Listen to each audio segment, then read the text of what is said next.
The champagne flute hit the marble floor with a sharp crack that silenced the entire ballroom. 200 wedding guests turned as one to watch Destiny Mitchell's world crumble in real time. "I said get out." Cameron's voice cut through the elegant reception like a knife, each word dripping with cold disgust as he pointed at the woman in the simple navy dress. "You don't belong here." Destiny felt her heart stop. The woman Cameron was addressing, the woman he was ordering to leave their wedding reception, was her mother. Lorraine Brooks stood frozen near the dessert table, her weathered hands still holding the small plate of wedding cake she'd been so excited to try. The same hands that had worked double shifts at the hotel for months to help pay for Destiny's wedding dress. The same hands that had braided Destiny's hair every Sunday morning for 24 years. "Cameron, what are you doing?" Destiny's voice came out as a whisper, her elaborate wedding gown suddenly feeling like it weighed 1,000 pounds. Her new husband didn't even look at her. His eyes remained locked on Lorraine, his face twisted with an expression Destiny had never seen before. Pure, undiluted shame. "She's embarrassing us," Cameron hissed, loud enough for the guests at the nearby tables to hear. "Look at her. She doesn't know how to act around decent people." Destiny's mind reeled. What had her mother done? She glanced at Lorraine, searching for some explanation. Her mother's only crime seemed to be existing in the same space as Cameron's wealthy family and their equally wealthy friends. Lorraine had been quietly enjoying the reception, just like everyone else. She'd taken a few photos with her phone, the first smartphone she'd ever owned, which Destiny had given her as an early Mother's Day present. She'd complimented the flowers, thanked the caterers, and spent most of the evening sitting with Grandma Ruby, both of them beaming with pride. "Cameron Mitchell, you better explain yourself right now," Destiny demanded, finding her voice. But even as she spoke, she could see the truth dawning on the faces around her. This wasn't about anything her mother had done. This was about who she was. A black woman who cleaned hotel rooms for a living. A woman whose hands showed the wear of real work, whose dress came from a department store instead of a boutique, whose accent carried the cadence of the neighborhood where Destiny grew up. Cameron's mother, Patricia, glided over with practiced elegance, her designer gown swishing against the polished floor. "Darling," she said to Cameron, not acknowledging Destiny or Lorraine, "perhaps it would be best if some of the earlier guests made their way home. The evening is getting quite late." It was barely 9 o'clock. "Mrs. Brooks was just leaving," Cameron announced, his voice carrying across the ballroom. "Weren't you?" The silence that followed was deafening. Destiny watched her mother's face crumble, watched 24 years of sacrifice and love get dismissed with a wave of Cameron's hand. Lorraine set down her plate with trembling fingers. She straightened her shoulders, a gesture Destiny recognized from childhood, the armor her mother put on when the world got too heavy. "Of course," Lorraine said quietly. "I wouldn't want to cause any trouble." She turned to leave, but not before Destiny saw the tears she was fighting back. Not before every person in that ballroom saw a mother's heart breaking in real time. That's when something inside Destiny snapped.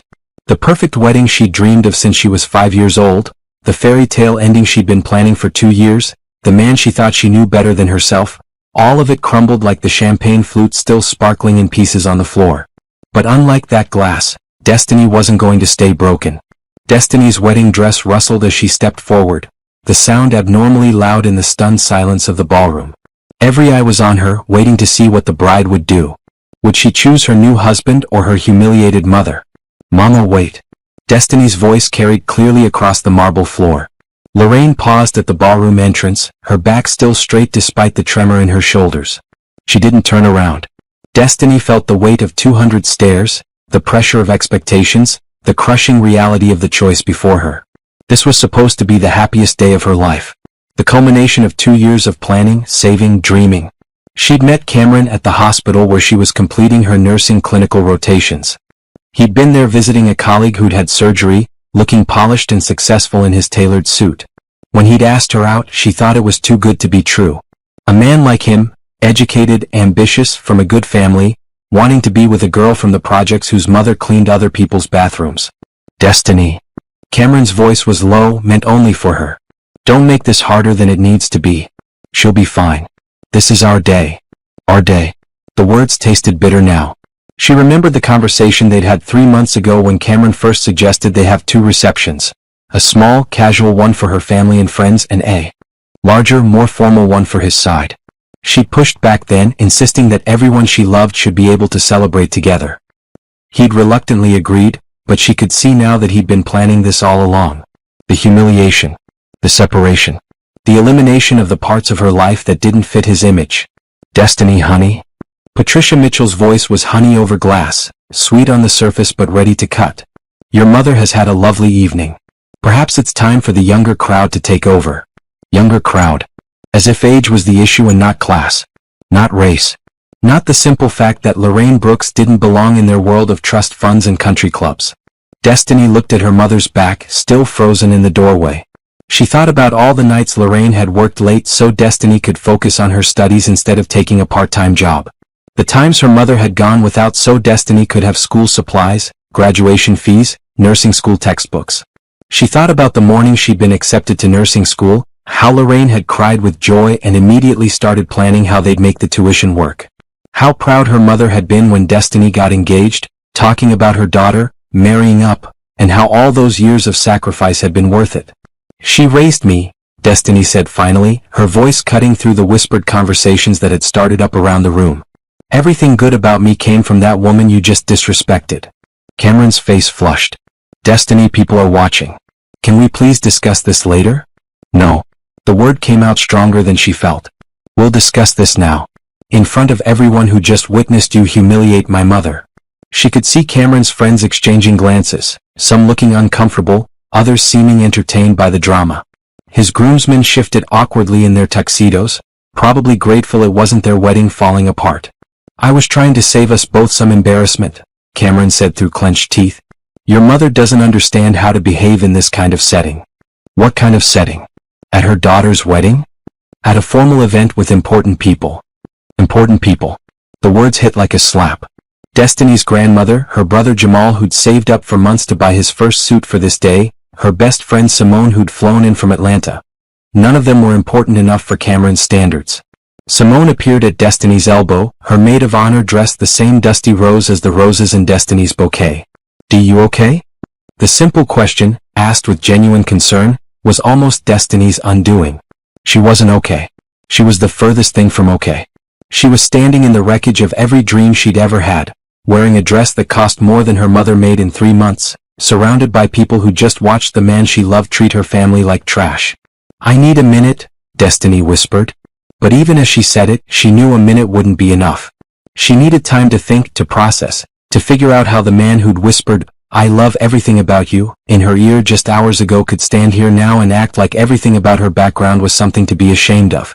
The ballroom felt suffocating, the weight of all those eyes unbearable. But worse than the stares was the sight of her mother's small figure, still waiting by the door, unsure whether to leave or stay. Destiny had to make a choice. And for the first time in her life, she wasn't sure what the right answer was. "Mrs. Brooks, please don't leave on my account." The voice that cut through the ballroom tension didn't belong to Destiny or Cameron. It belonged to Reverend Samuel Turner, the man who had officiated their ceremony just 3 hours earlier. He stood tall in his formal robes, his presence commanding immediate attention. "In 30 years of performing weddings," Reverend Turner continued, his deep voice carrying to every corner of the room, "I've learned that a marriage is not just the union of two people. It's the joining of two families, two histories, two sets of values and experiences." Cameron's jaw tightened. This was not how he'd planned for his reception to go. The photographer was still snapping photos, capturing every moment of what should have been a celebration but was quickly becoming something else entirely. Destiny watched her mother turn slowly from the doorway. Lorraine's eyes were bright with unshed tears, but her chin was raised with dignity that made Destiny's chest swell with pride and ache with pain at the same time. "Reverend Turner, thank you," Lorraine said quietly, "but I don't want to cause any more trouble for my daughter." "The only trouble here," Reverend Turner replied, his eyes scanning the room before settling on Cameron, "is when we forget where we came from and who helped us get where we are." Grandma Ruby, who had been sitting quietly at the family table, stood up with the careful movements of her 78 years. Her voice was soft but clear. "Baby girl," she called to Destiny using the nickname she'd had since childhood, "your mama worked 3 jobs when you were little so you could have everything you needed. She never missed a school play, never missed a graduation, never missed a moment that mattered to you." Destiny felt her carefully applied makeup starting to run as tears spilled over. She looked at Cameron, searching his face for some sign of the man she'd fallen in love with. The man who'd held her hand in the hospital break room and talked about building a future together. The man who'd proposed on one knee in her mother's small living room, promising to love and honor not just Destiny, but the family that had shaped her. "Cameron," she whispered, "this is my family." "I know," he replied, but his voice was tight, controlled. "And I respect that. But there's a time and place for everything, and tonight needs to be about us moving forward, not backward. Moving forward. Away from everything and everyone who had made her who she was." Simone stepped closer to Destiny's side. "Girl, what do you need me to do?" It was such a simple question, but it cut straight to the heart of everything. Simone had been her roommate in nursing school, her study partner during the hardest exams, her cheerleader during the darkest moments when Destiny wondered if she was smart enough, strong enough, good enough to make it through. Simone knew her history, her struggles, her dreams, and she'd never once asked Destiny to change or hide any part of herself. "I need to think," Destiny said. Patricia Mitchell chose that moment to intervene again. "Perhaps," she said with practiced diplomacy, "we could all take a brief intermission. Let emotions settle. Then we can continue celebrating this beautiful union." But Destiny barely heard her. She was looking at her mother, really looking, and seeing things she'd somehow managed to miss in all her excitement about the wedding. The way Lorraine had been sitting slightly apart from the other guests all evening, as if she wasn't sure she was welcome. The way she'd kept checking her appearance in her phone camera, worried that she wasn't dressed well enough. The way she'd spoken to Cameron's family and friends, politely, respectfully, but with the careful deference of someone who knew they were being judged and found wanting. Destiny had been so caught up in her fairy tale wedding that she'd failed to see her mother's discomfort. Failed to notice that the two families hadn't truly mixed at all during the reception, instead forming separate clusters like oil and water. "Mama," Destiny called out, her voice breaking slightly. "Please come back." Lorraine hesitated, looking between her daughter and Cameron, clearly torn between her desire to stay and her wish not to cause more problems. That's when Cameron made his second mistake of the evening. "Destiny, please. Don't make this into something it doesn't have to be. Your mother can visit us anytime. This is just about tonight, about the impression we're making." The impression they were making. As if her mother's presence reflected poorly on them both. As if the woman who had sacrificed everything for her daughter's success was somehow a liability to be managed. Destiny felt something cold and hard settle in her chest. A clarity she hadn't expected. She looked around the ballroom, at the ice sculptures and designer centerpieces, the 5-tier cake and crystal chandeliers, the hired photographer capturing every moment of their perfect day. None of it meant anything if the people who mattered most weren't welcome to share it. "You know what, Cameron?" she said, her voice steadier than it had been all evening. "You're absolutely right. We are making an impression tonight." She started walking toward her mother, her long train trailing behind her across the marble floor. "The question is," she continued, loud enough for everyone to hear, "what kind of impression do we want to make?" Destiny reached her mother and took Lorraine's hands in hers. Up close, she could see the toll the evening had taken, the carefully applied lipstick worn away, the slight tremor in her mother's fingers, the weight of humiliation in her eyes. "Mama, I'm so sorry," Destiny whispered. "Baby, you don't have anything to be sorry for," Lorraine replied, but her voice was thick with emotion. "This is your wedding day. Your husband just wants everything to be perfect." Perfect. The word that had driven every decision about this wedding, from the venue to the flowers to the guest list. The word that had somehow excluded the most important people in Destiny's life. "Mrs. Brooks," Cameron said, approaching them with measured steps. His voice was gentler now, probably coached by the uncomfortable stares he was getting from some of the guests. "I apologize if I seemed harsh. The stress of the day, the expense of everything, I just want tonight to go smoothly." It was an apology that wasn't really an apology. The kind that put the blame on circumstances rather than choices, on stress rather than character. Destiny felt her brother Jamal appear beside them. At 16 he was all angles and awkward growth spurts, but his face held a maturity that came from watching his mother work herself to the bone for his and his sister's futures. "Sis," he said quietly, "you sure about this dude?" The question hung in the air like smoke. It was the question that had been lurking in the back of Destiny's mind for months, but that she'd pushed down every time it surfaced. The doubts that had crept in when Cameron made comments about her rough neighborhood, or when he'd insisted on meeting his friends at restaurants that required dress codes she wasn't sure her family could meet. She'd convinced herself it was just adjustment, just the natural growing pains of two different worlds coming together. But now, looking at her mother's dignified pain and her brother's protective stance, she realized those hadn't been growing pains at all. They'd been warning signs. "Young man," Patricia Mitchell interjected, her voice sharp. This is hardly the time or place for family dramatics. That's when Grandma Ruby spoke up again. Child, she said, directing her words to Patricia but speaking loud enough for the whole room to hear, I've lived through a lot of decades, seen a lot of marriages start and end. And I can tell you right now, any union that begins by casting out family is doomed from the start. The truth of it hit the ballroom like a physical blow. Several guests shifted uncomfortably, and Destiny caught sight of some of Cameron's colleagues looking at each other with raised eyebrows. This wasn't the sophisticated, seamless celebration they'd expected to attend. Grandma, Cameron said, trying to regain control of the situation, I have nothing but respect for Destiny's family. This is just a misunderstanding. No, Destiny said, the word coming out stronger than she felt. This isn't a misunderstanding. She looked around the room at the faces staring back at her. Some concerned, some curious, some clearly entertained by the unfolding drama. These were the people Cameron wanted to impress, the social circle he wanted them to be part of. How many of them would even remember her name in a year? How many of them cared about her as a person versus as a story to share at their next dinner party? This is exactly what you meant to happen, she continued, her voice growing stronger with each word. You wanted my family to feel unwelcome. You wanted them to leave early, to disappear so you could have the wedding that looked right to your friends and your mother and your business associates. Destiny, you're being dramatic. Am I? She pulled her hands free from his and stepped back. Tell me honestly, Cameron. When you imagined our wedding, did you picture my mother sitting at the head table? Did you picture Jamal giving a toast? Did you picture Grandma Ruby dancing with your father? The silence was her answer. Simone moved to stand beside Destiny, followed by several of her nursing school friends who had traveled from different states to be there. The visual was clear, Destiny's people rallying around her when she needed them most. Baby girl, Grandma Ruby called out, what does your heart tell you to do? It was the same question she'd asked Destiny when she was choosing between nursing programs, when she was deciding whether to take the job at the children's hospital, when she was figuring out how to balance school and helping to support the family. Always, Grandma Ruby had guided her back to her own inner wisdom. What did her heart tell her to do? Her heart was screaming. It was screaming that the man she'd promised to love, honor, and cherish had just proven he was ashamed of where she came from. That he saw her background as something to be managed, hidden, apologized for. Her heart was screaming that she'd spent so much time trying to fit into his world that she'd forgotten to ask whether he was willing to make space for hers. Her heart was screaming that this wasn't love, it was conditional acceptance, and the conditions had just been made crystal clear.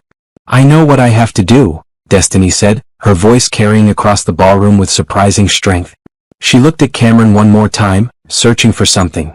Some sign that he understood what he'd done, some indication that he was willing to fight for her and her family, some glimpse of the man she thought she was marrying. Instead, she saw frustration, embarrassment, and a cold calculation that made her blood run cold. Cameron, she said, you're right about one thing. Tonight is about the impression we're making. She reached behind her neck to unclasp the diamond necklace he'd given her as a wedding gift, the one that had cost more than her mother's monthly rent. And the impression I want to make, she continued, letting the necklace fall to the marble floor with a small, sharp sound, is that the Brooks women don't compromise our dignity for anyone. The ballroom erupted in gasps and whispers. But Destiny wasn't done yet. The diamond necklace lay on the marble floor like a discarded promise, catching the light from the chandeliers above. Destiny stared at it for a moment, then lifted her eyes to meet Cameron's shocked gaze. Destiny, what are you doing? His voice was low, urgent, aware that they had become the center of a spectacle that would be talked about for months. I'm making a choice, she replied. The same choice you made when you decided my mother wasn't good enough for your reception.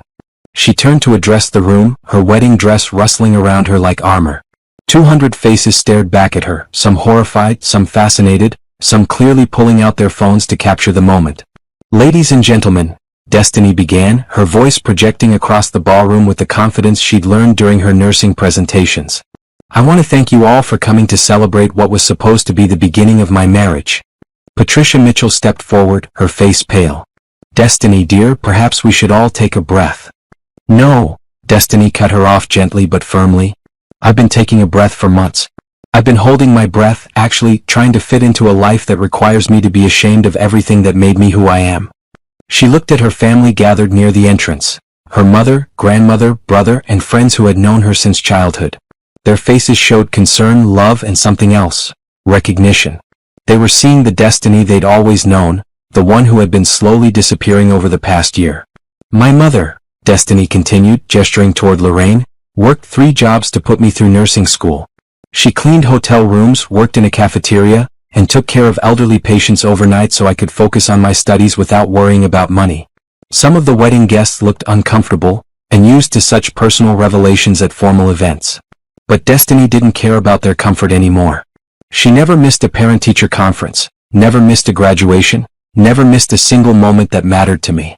And tonight, the man I just promised to love and honor decided she wasn't worth having at our celebration. Cameron's face was flushed, his jaw tight. Destiny, this is not the time or place. When is the time and place, Cameron?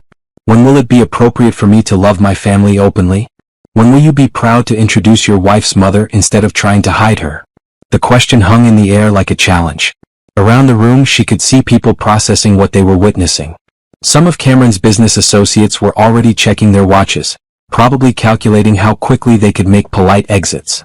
Others seemed genuinely invested in the outcome. Reverend Turner stepped forward, his presence immediately commanding attention. Perhaps, he said in his steady pastoral voice, this is exactly the right time and place. When better to address the foundation of a marriage than at its beginning. He looked directly at Cameron. Son, I've known your family for years. I've seen you grow from a young boy into a successful man. But success means nothing if it comes at the cost of compassion and respect for others. Cameron's mother bristled. Reverend, surely you can't condone this disruption? Mrs. Mitchell, the Reverend replied calmly, I've performed over 1,000 weddings. I've seen marriages that started with all the right circumstances fail because they were built on the wrong foundations. And I've seen marriages that seemed impossible succeed because they were rooted in genuine love and mutual respect. He turned to address the entire room. Love doesn't ask us to choose between our past and our future. It asks us to honor both. Destiny felt tears running down her cheeks, but they weren't tears of sadness anymore. They were tears of clarity, of relief, of finally understanding what she needed to do. Cameron, she said, her voice soft but clear, I love you. I've loved you for 2 years. But I can't marry someone who's ashamed of who I am and where I come from. I'm not ashamed of you, he protested, but his voice lacked conviction. Then why is my mother standing by the door instead of at the head table? Why did you seat my family in the back instead of the front? Why have you never once brought me to your parents' house for Sunday dinner but expect me to understand why tonight had to be different from what we planned? Each question was like a small explosion, revealing truths that had been building for months but never addressed directly. The careful choreography of their relationship, designed to minimize her background while maximizing her acceptability to his social circle. Simone stepped closer to Destiny's side. Dee, whatever you decide, we've got your back. It was such a simple statement, but it crystallized everything Destiny had been feeling.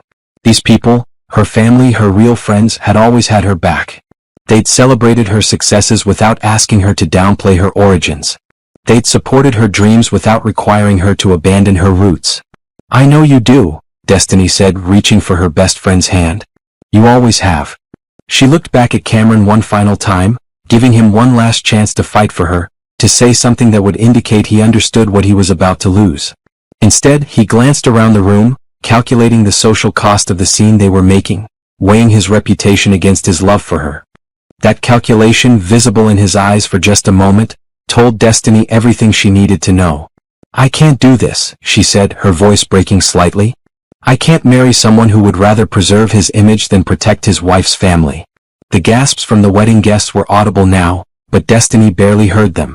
She was looking at her mother, who had tears streaming down her face but was nodding with pride and understanding.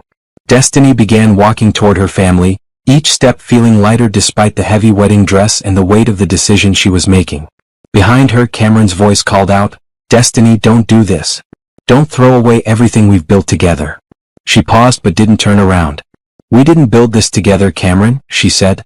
You built a version of me that fit your life. But that's not who I am. Destiny reached her family and felt immediately enveloped in love and support. Lorraine wrapped her arms around her daughter, wedding dress and all, while Grandma Ruby's weathered hand found Destiny's cheek. Baby girl, her grandmother whispered, you just showed more strength than most people find in a lifetime.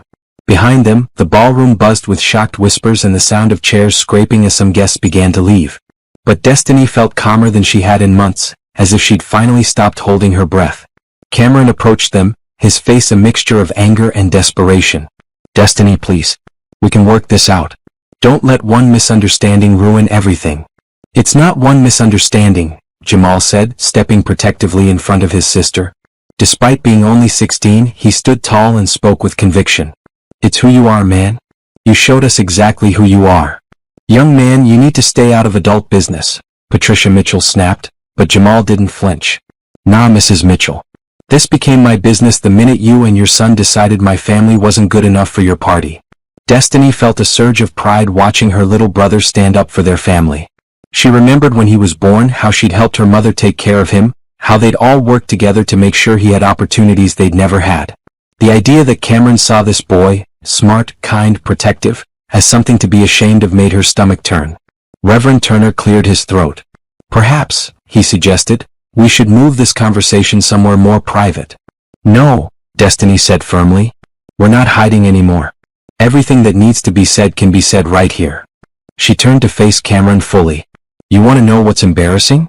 It's not my mother's dress or my brother's accent or the fact that we come from a neighborhood you wouldn't visit without locking your car doors.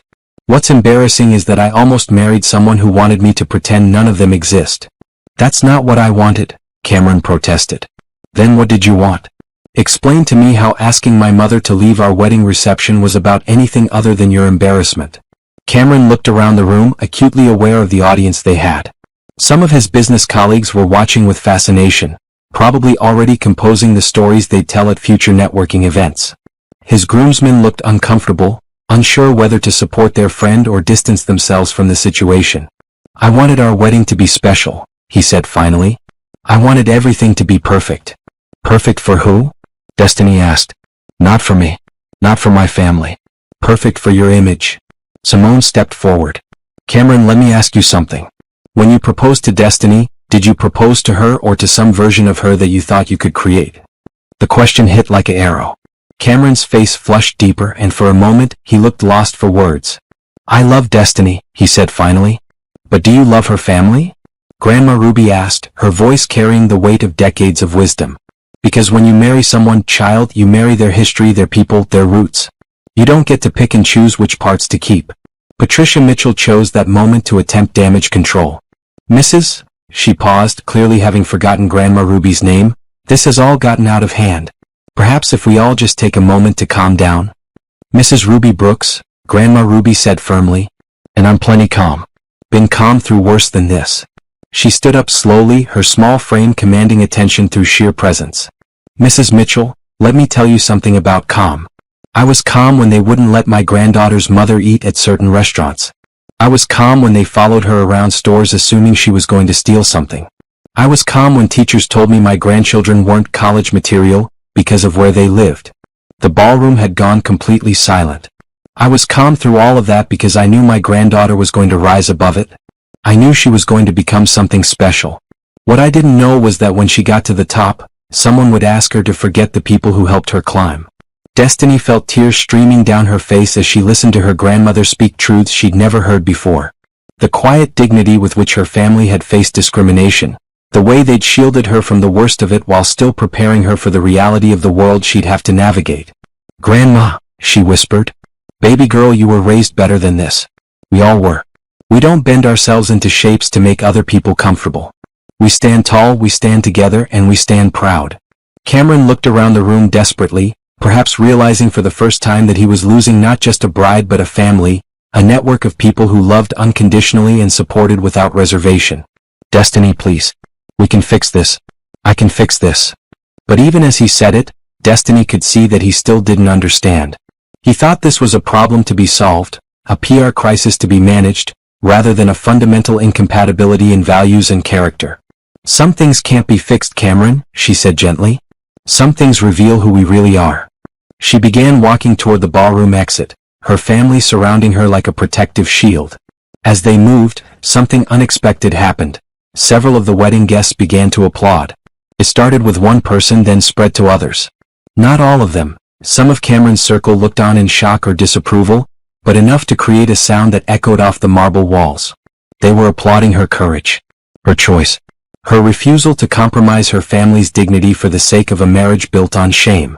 As they reached the ballroom doors, Destiny turned back one final time. Cameron stood in the center of the dance floor, still in his tuxedo, surrounded by the remains of their wedding reception.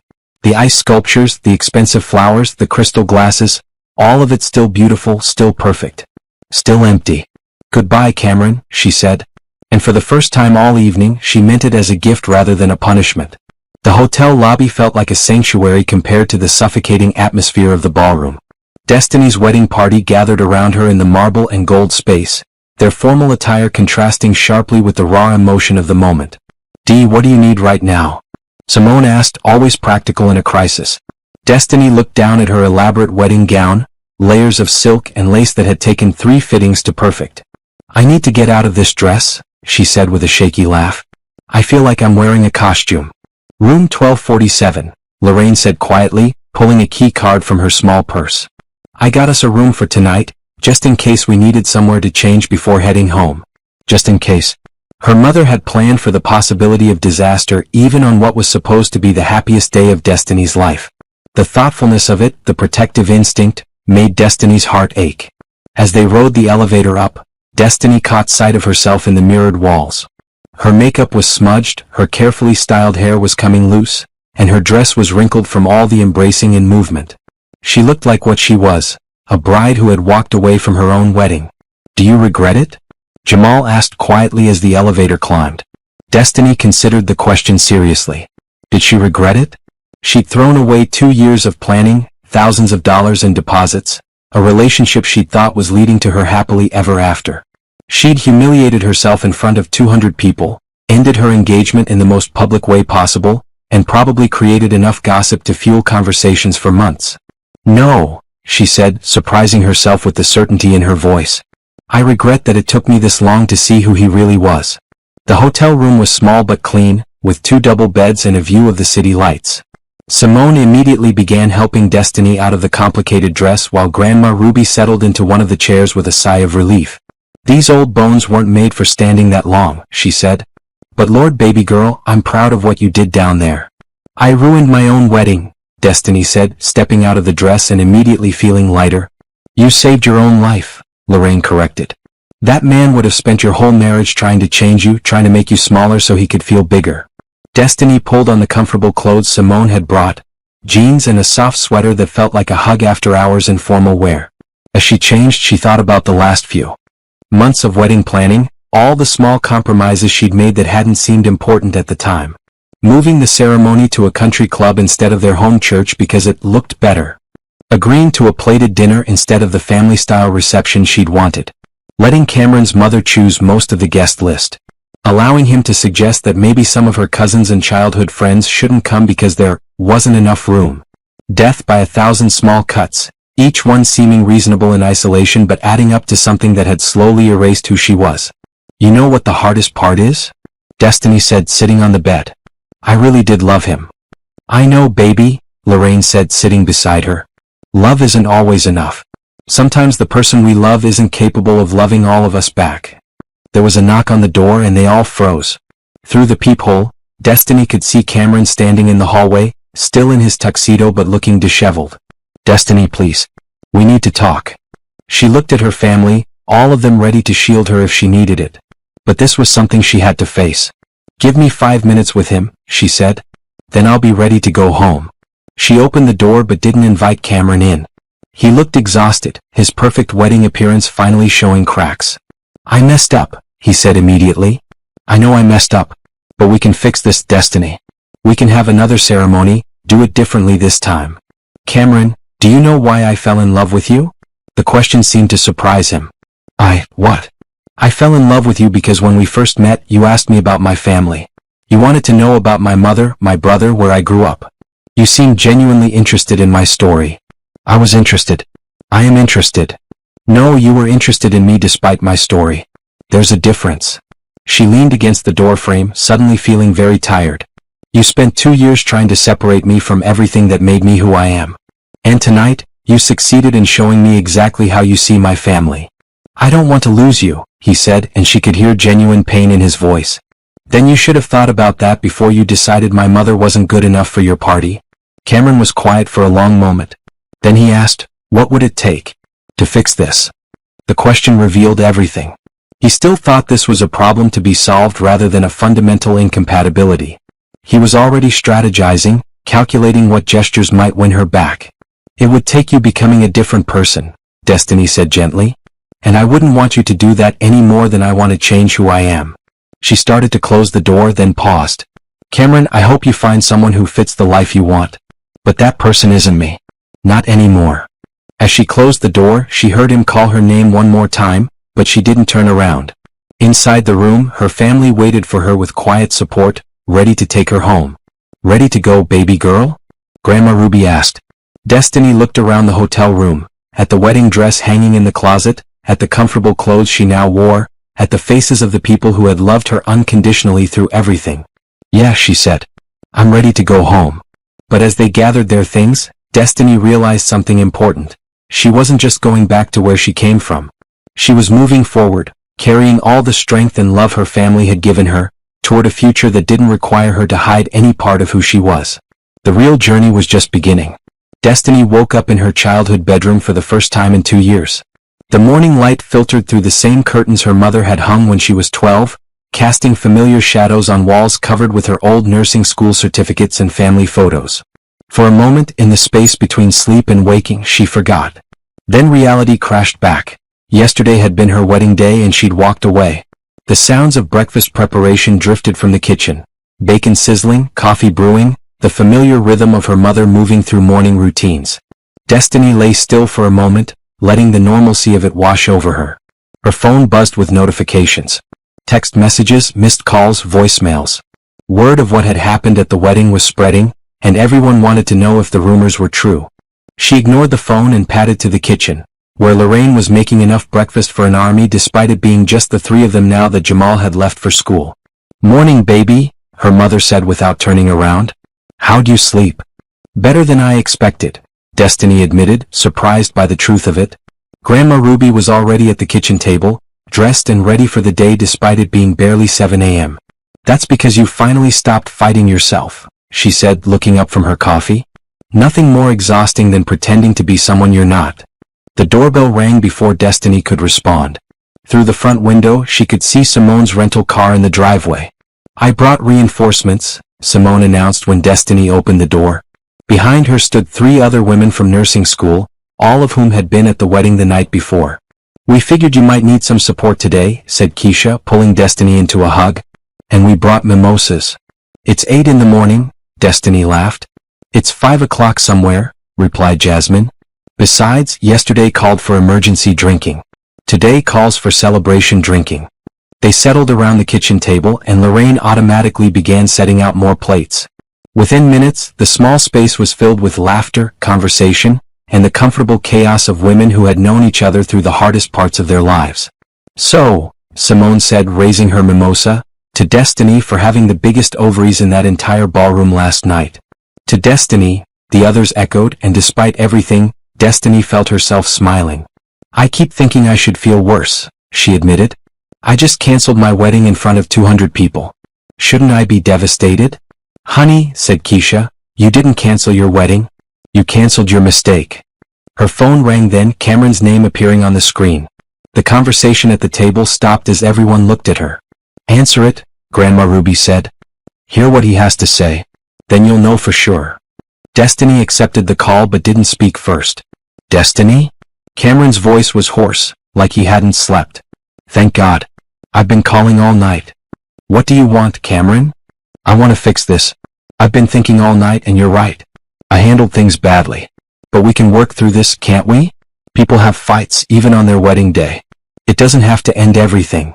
Destiny looked around the table at the women who had supported her through nursing school, through the NCLEX exam, through late-night shifts and difficult patients and moments when she doubted herself. None of them had ever asked her to be anything other than exactly who she was. Cameron, what did you think about when you couldn't sleep last night? I thought about losing you. About how empty the house feels. About how I'm going to explain this to everyone. The answer told her everything she needed to know. He was thinking about his loss, his inconvenience, his embarrassment. Not about the pain he'd caused her mother. Not about the fundamental disrespect he'd shown her family. Not about why she'd felt she had no choice but to walk away. I thought about my mother, Destiny said quietly. About how she looked when you told her to leave. About how she was ready to go rather than cause problems for me. About how she spent my entire life putting my needs before her dignity, and yesterday I almost let you do the same thing. Destiny. I thought about who I want to be, she continued. Not who I want to marry or where I want to live or what I want people to think about me, but who I actually want to be. And the answer is someone who stands up for the people who love me. There was silence on the other end of the line. So this is it? Cameron asked finally. 2 years gone just like that? Not just like that, Destiny corrected. Yesterday was the culmination of 2 years of you slowly asking me to become someone else. I just finally realized I didn't want to. After she hung up, the kitchen was quiet for a moment. How do you feel? Simone asked. Destiny considered the question seriously. She felt sad for the dreams that had died, for the future she'd planned that would never happen. She felt embarrassed about the scene at the wedding, worried about the gossip that would follow, anxious about the practical realities of undoing a life she'd been building for 2 years. But underneath all of that she felt something else, relief. The bone-deep relief of finally being able to breathe freely. I feel like myself, she said. For the first time in months I feel like myself. Grandma Ruby reached across the table and patted her hand. That's all any of us can ever be, baby girl. Might as well be the best version of it. As the morning progressed and her friends shared stories and advice, Destiny began to see the day ahead differently. Not as the aftermath of a disaster, but as the first day of whatever came next. And for the first time in a long time she was excited to find out what that might be. 2 weeks later, Destiny stood in the break room of Children's Hospital, staring at the coffee machine and trying to decide if she had the energy for another 12-hour shift. The gossip about her wedding had mostly died down, replaced by newer scandals and office dramas, but she still caught colleagues whispering sometimes when they thought she couldn't hear. Earth to Destiny, called Marcus, one of the other nurses. You're staring at that coffee machine like it owes you money. Destiny laughed despite herself. Marcus had been her closest friend at work since she'd started, and he'd been unusually protective since news of the wedding spread through the hospital. Sorry, just tired, she said, finally pressing the button for black coffee. Late night? Marcus asked, then quickly added, not that it's any of my business. Late night apartment hunting, Destiny replied. Turns out finding a decent place on a nurse's salary is harder than it used to be. She'd been staying with her mother since the wedding, sleeping in her childhood bedroom and trying to figure out how to rebuild a life she'd dismantled piece by piece over the past 2 years. The apartment she'd shared with Cameron was in his name, furnished with his money, decorated to his taste. Walking away from the marriage had meant walking away from almost everything she'd thought was hers. You know, Marcus said carefully, my cousin Denise is looking for a roommate. Nice place in Midtown, close to the hospital. She's a teacher, normal human being, doesn't leave dishes in the sink. Destiny considered it. She'd been so focused on the life she'd planned with Cameron that she'd forgotten how to make decisions just for herself. Could I meet her? She asked. She's actually coming to pick me up after shift today. You could talk to her then. The idea of making a new plan, building something entirely her own, felt both terrifying and exhilarating. Her phone buzzed with a text from Simone. How's today going? Remember, one day at a time. One day at a time. It had become their motto over the past 2 weeks. A reminder that healing didn't happen all at once but in small, daily choices to move forward. The day passed quickly, busy with patient care and the familiar rhythm of hospital work. Destiny found herself grateful for the demanding pace. It left little time for dwelling on what might have been. After her shift, she met Marcus and his cousin Denise in the hospital lobby. Denise was about Destiny's age, with warm eyes and an easy smile that made Destiny feel comfortable immediately. Marcus told me you're looking for a place, Denise said after they'd introduced themselves. Want to come see the apartment? It's only 10 minutes away. The apartment was a 2-bedroom in a converted Victorian house, with high ceilings and original hardwood floors. It was nothing like the sleek modern condo she'd shared with Cameron, but it felt warm and lived in and real.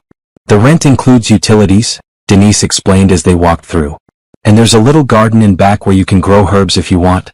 The landlord's cool about that stuff.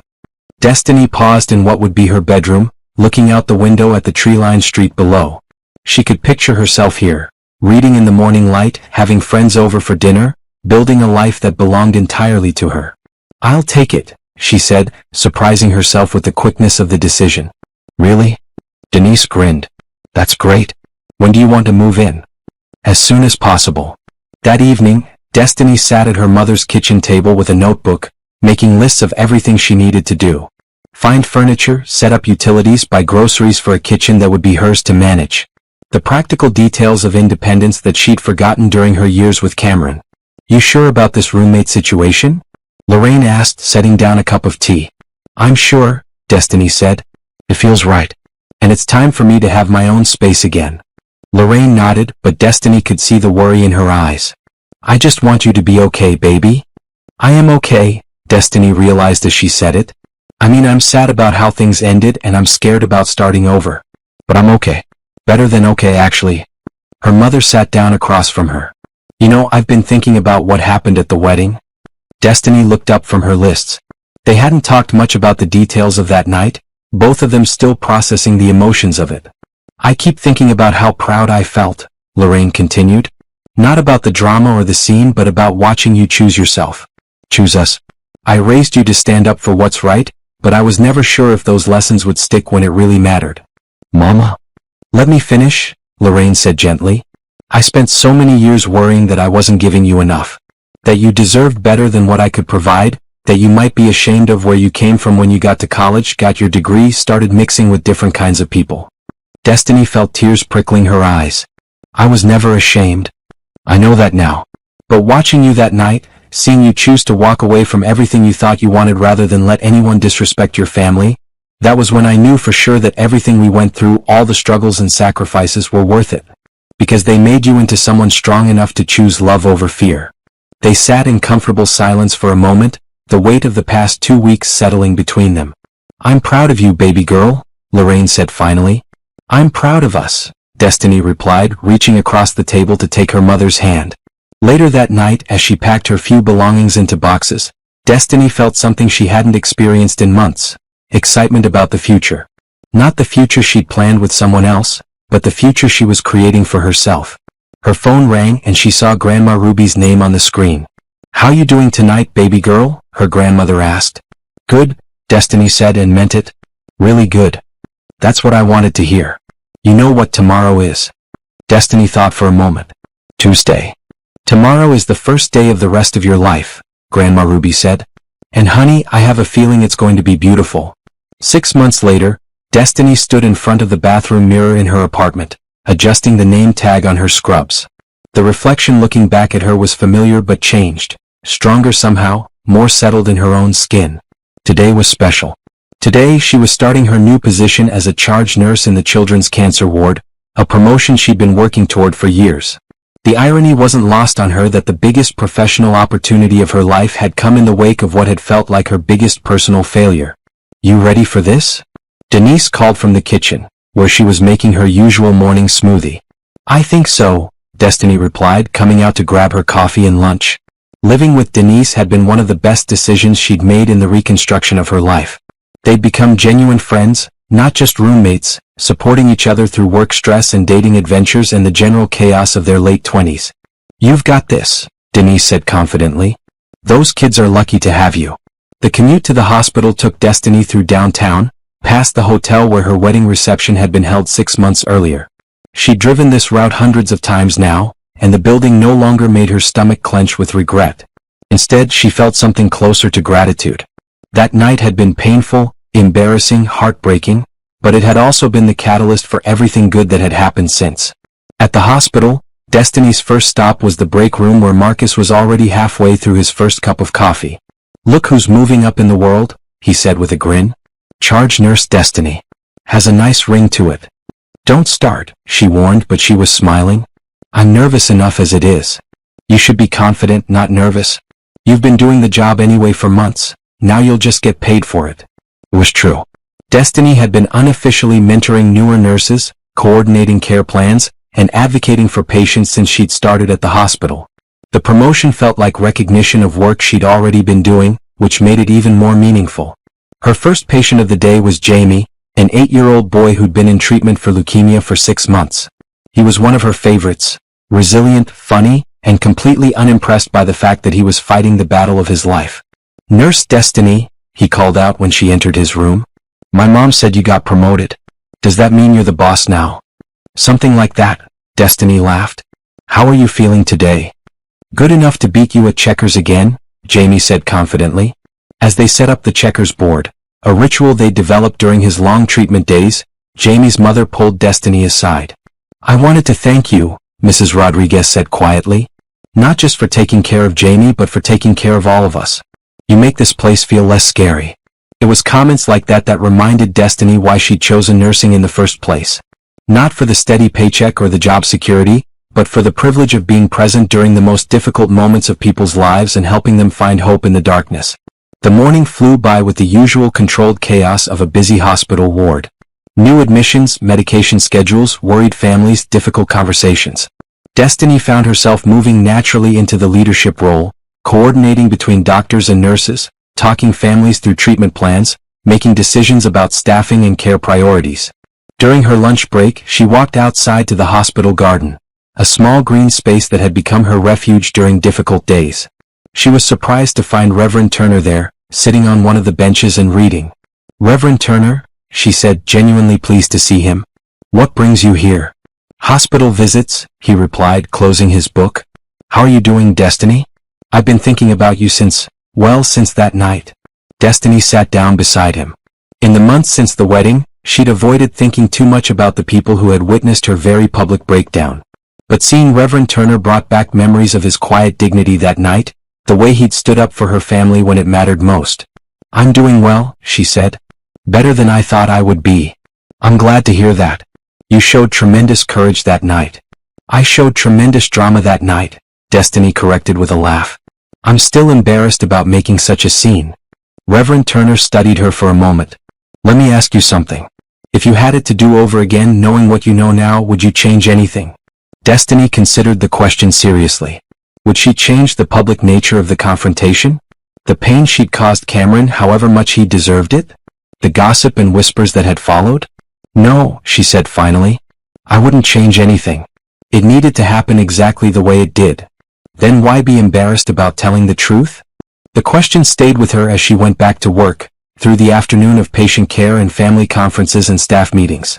Why should she be embarrassed about refusing to accept less than she deserved? About standing up for her family? About choosing authenticity over convenience? That evening, as she was preparing to leave, her phone buzzed with a text from an unknown number. When she opened it, she saw a message that made her heart skip. I heard about your promotion. Congratulations. You deserve it. Cameron. She stared at the message for a long moment, waiting for the familiar pang of loss or regret or confusion that his name used to bring. Instead, she felt only a mild curiosity about how he was doing and a genuine hope that he was happy. She typed back, thank you. I hope you're doing well. Then she deleted his number from her phone, not out of anger but out of recognition that some chapters needed to be closed completely to make room for new ones. Walking to her car, Destiny passed the hospital's main entrance where she'd started her journey as a student nurse 4 years earlier. She remembered how intimidated she'd been then, how uncertain about whether she belonged in this world of medical terminology and life or death decisions. Now she was walking out as a charge nurse, a leader, someone other people looked to for guidance and expertise. The girl who had started nursing school while working part-time to help support her family had become a woman who could support herself and her goals independently. Her phone rang as she reached her car. Simone calling for their weekly check-in. How was the first day as head nurse? Simone asked.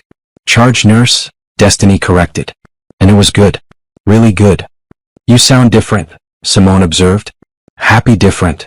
Destiny thought about it as she drove home through the city streets, past the familiar landmarks of her childhood and the new places that had become part of her adult life. She was happy, she realized. Not the desperate, grasping happiness she'd felt when she thought she needed someone else to complete her, but the quiet, steady happiness that came from building a life that fit exactly who she was. At home, Denise was in the kitchen cooking dinner for both of them, another small kindness that had become routine in their shared life. How'd it go, boss lady? Denise asked. It went perfectly, Destiny said, and for the first time in as long as she could remember, she meant it completely. That night, as she got ready for bed, Destiny looked at herself in the bathroom mirror again. The woman looking back at her was confident, independent, surrounded by people who loved her exactly as she was. She had work that fulfilled her, a home that brought her peace, and a future full of possibilities she was excited to explore. She thought about the woman who had stood in a wedding dress 6 months earlier, ready to promise her life to someone who couldn't love all of her. That woman had been brave too in her way, but she'd been brave in service of someone else's dreams. This woman, the one looking back from the mirror now, was brave in service of her own. And that, Destiny realized, made all the difference in the world.